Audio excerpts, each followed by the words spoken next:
Sur 5 successions Sith documentées avec précision, du corps du maître mort jusqu'à l'ascension de l'apprenti qui lui succède, les 5 se terminent de la même manière. L'apprenti tue le maître ou orchestre sa mort de ses propres mains. Aucune exception recensée. Aucun contre-exemple documenté. Depuis la bataille de Roussan, 1000 ans avant la bataille de Yavin, la doctrine qui gouverne la transmission du pouvoir Sith n'a jamais varié sur ce point précis. 2000 ans d'archives Jedi, 8 siècles de mandat pour un seul grand maître, et pas une seule mort documentée d'un instructeur Jedi aux mains de son propre élève. Le contraste n'est pas anecdotique. Il est structurel, il est daté, il est nommé, et il traverse le canon comme les légendes, sans jamais se démentir. À Roussan, 1 millier d'années avant Yavin, la fraternité des ténèbres de Khan s'effondre.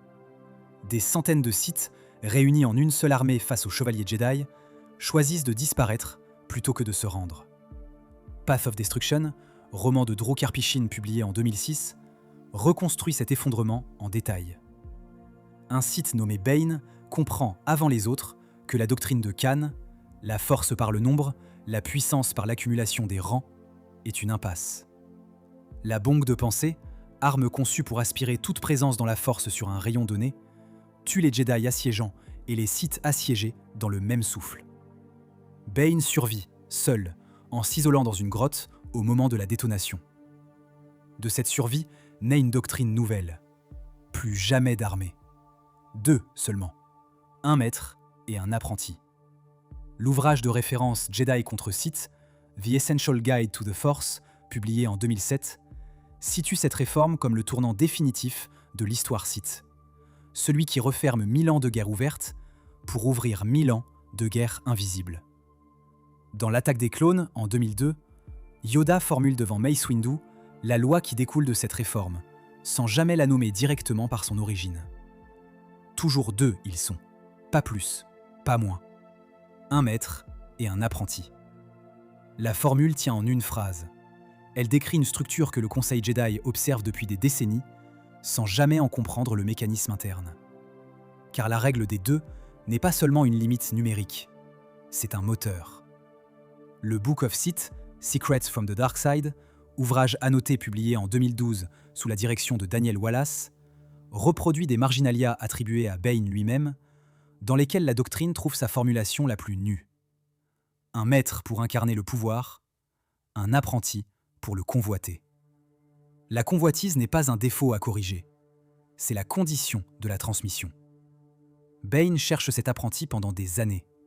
Rule of Two, publié en 2007, documente plusieurs candidats testés et rejetés avant qu'il ne s'arrête sur une jeune femme nommée Zana, découverte sur Apatros. Il ne la choisit pas parce qu'elle est docile, il la choisit parce qu'elle refuse de l'être. L'entraînement dure des années sur Ambria, dans un isolement quasi total.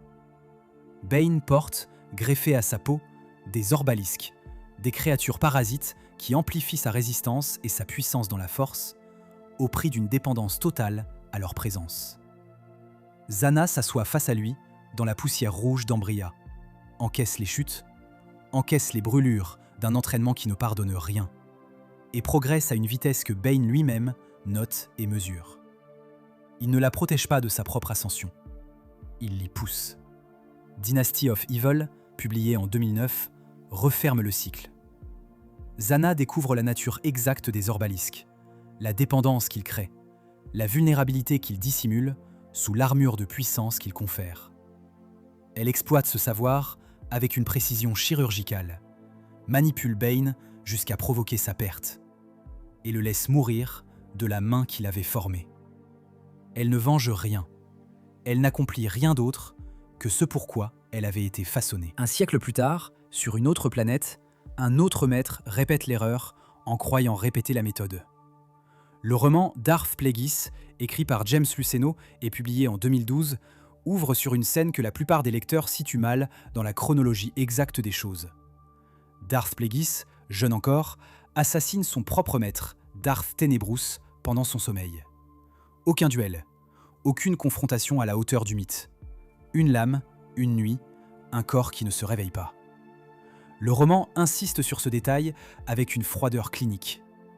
Tenebrous avait enseigné à Plagueis la manipulation des midi-chloriens, la capacité à influencer la vie elle-même au niveau cellulaire. Plagueis retourne cet enseignement contre l'enseignant en une seule nuit. Des décennies plus tard, sur Coruscant, dans un appartement du niveau 500, un jeune Sith nommé Sidious répète le geste à l'identique. Le roman de Luceno reconstruit la scène avec la même économie que la précédente. Plagueis endormi, confiant dans la loyauté d'un apprenti qu'il croit encore incapable de le dépasser, et Sidious qui referme cette confiance sur elle-même. Il tue son maître pendant son sommeil, exactement comme son maître avait tué le sien. Le roman ne présente pas ce parallèle comme une coïncidence stylistique. Il le présente comme une répétition mécanique, presque rituelle, d'un schéma que ni Ténébrous ni Plagueis n'avaient identifié comme leur propre condamnation à venir. Sidious survit près de 60 ans après cette nuit. Il gouverne une république qu'il a lui-même corrompue de l'intérieur, puis un empire qu'il a bâti sur ses ruines. Il croit avoir échappé à la règle qu'il a appliquée 2 fois avant même de porter ce nom. Il ne l'a pas fait. Il l'a seulement retardé. Dans la salle du trône de la seconde étoile de la mort, en l'an 4 après Yavin, un homme vêtu de noir se tient entre son fils et son maître. Le Retour du Jedi, sorti en 1983, filme ce moment sans un mot de trop. Luke Skywalker refuse de céder à la colère, Palpatine ordonne à Vador d'exécuter son fils, et Vador, pour la première fois en 23 ans, ne lève pas son sabre contre celui qu'on lui désigne. Il soulève à la place l'homme qu'il a fait ce qu'il est, le porte au-dessus du gouffre du réacteur et le laisse tomber. La foudre continue de crépiter sur les mains de Vador, tandis que le corps de Sidious disparaît dans la lumière du puits. Il ne prononce aucune parole de triomphe. Il n'en a pas besoin. Le geste referme, en un seul mouvement, une lignée de meurtres qui remonte, sans interruption documentée, jusqu'à la grotte où Bane avait survécu à Ruzan. 34 ans plus tard, à des décennies-lumière de cette salle du trône, le schéma se répète une dernière fois, sous une forme que peu de spectateurs identifient au premier visionnage. Dans Les Derniers Jedi, sorti en 2017, le suprême leader Snoke tient Kylo Ren et Rey face à face dans sa salle du trône, persuadé d'avoir orchestré leur confrontation depuis le début, persuadé de lire dans l'esprit de son apprenti une transparence totale.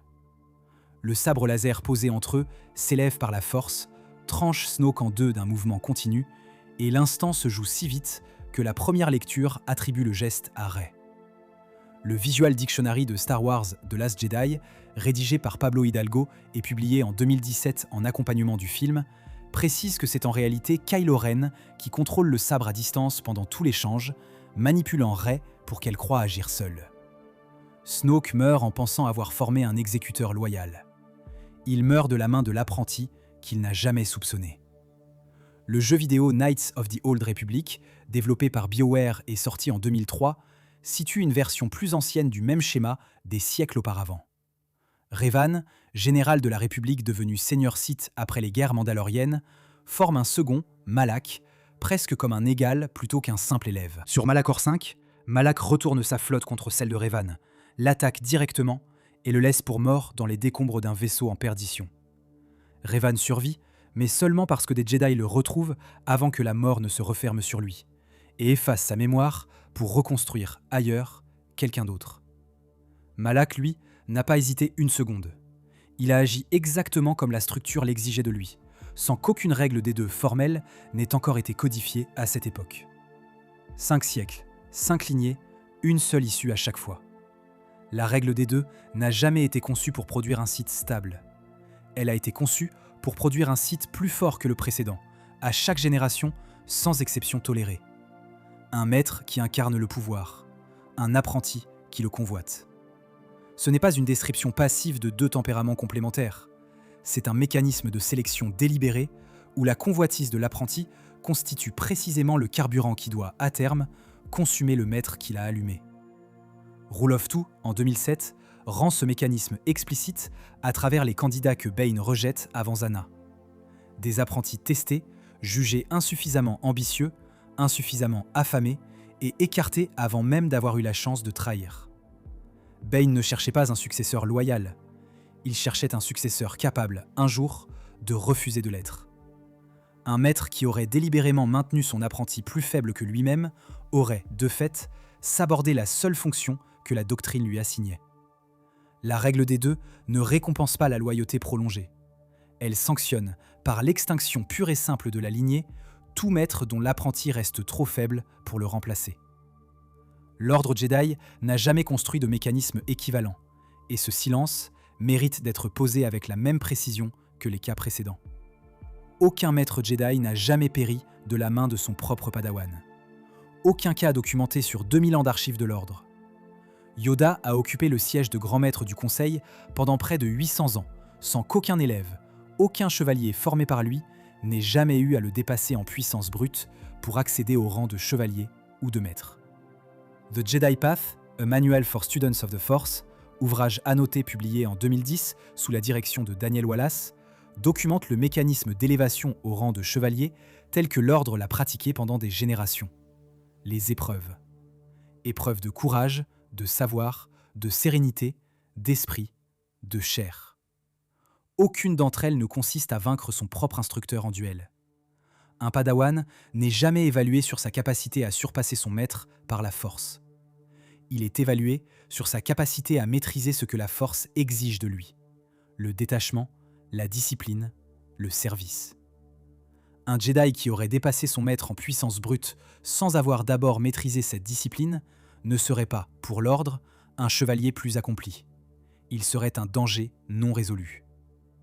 C'est précisément ce diagnostic que le Conseil pose sur Anakin Skywalker pendant des années, sans jamais parvenir à le corriger.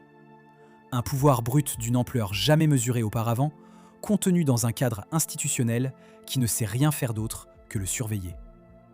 Non pas que les Jedi soient incapables de produire des individus d'une puissance extraordinaire. Ils le font, à répétition, sur des siècles. Mais la puissance, pour l'ordre, n'a jamais été la mesure de la réussite d'une transmission. Pour les Sith, elle l'est exclusivement, et depuis Roussan, sans exception documentée. La différence ne tient donc pas à une supériorité tactique d'un camp sur l'autre dans l'art de former des élèves. Elle tient à ce que chaque camp mesure comme succès. Les Sith mesurent la réussite d'un apprentissage à la capacité de l'apprenti à mettre fin à celui qui l'a formé. Les Jedi mesurent la réussite d'un apprentissage à la capacité du Padawan à ne jamais avoir besoin de le faire. Un apprenti Sith resté plus faible que son maître aurait signé, de fait, l'échec de la seule transmission que la doctrine reconnaît comme valide. C'est pour cela que Bane teste, rejette, recommence, jusqu'à trouver Zana. C'est pour cela que Plagueis choisit Sidious précisément pour son ambition politique dévorante, documentée dans le roman de Luceno comme un trait que Plagueis admire avant de le sous-estimer. Et c'est pour cela que Snoke, dans Les Derniers Jedi, meurt persuadé de contrôler un instrument, sans jamais imaginer que l'instrument avait depuis longtemps cessé de lui appartenir. La règle des deux ne produit pas un Sith invincible. Elle produit un Sith jetable, dont l'unique fonction historique est de devenir, un jour, suffisamment fort pour disparaître à son tour, sous les mêmes mains qu'il a formées. Chaque génération Sith est plus dangereuse que la précédente, parce que la doctrine élimine par construction toute lignée qui ne progresserait pas ainsi.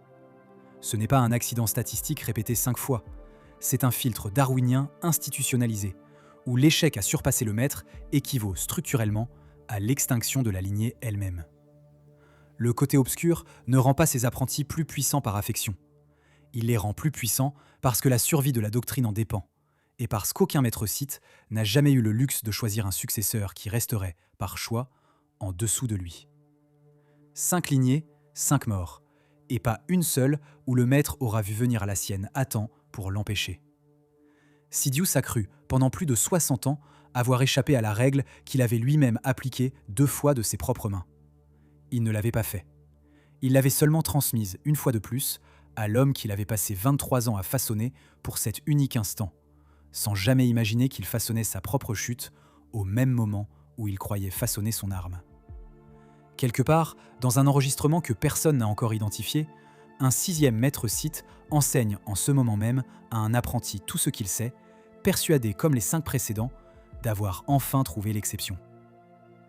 Si cette question du pouvoir qui se retourne contre celui qui l'enseigne laisse une autre question en suspens, celle de savoir pourquoi les Jedi eux-mêmes n'ont jamais su reconnaître chez Anakin Skywalker exactement ce schéma en train de se répéter sous une autre forme, une autre vidéo de cette chaîne s'y attarde en détail.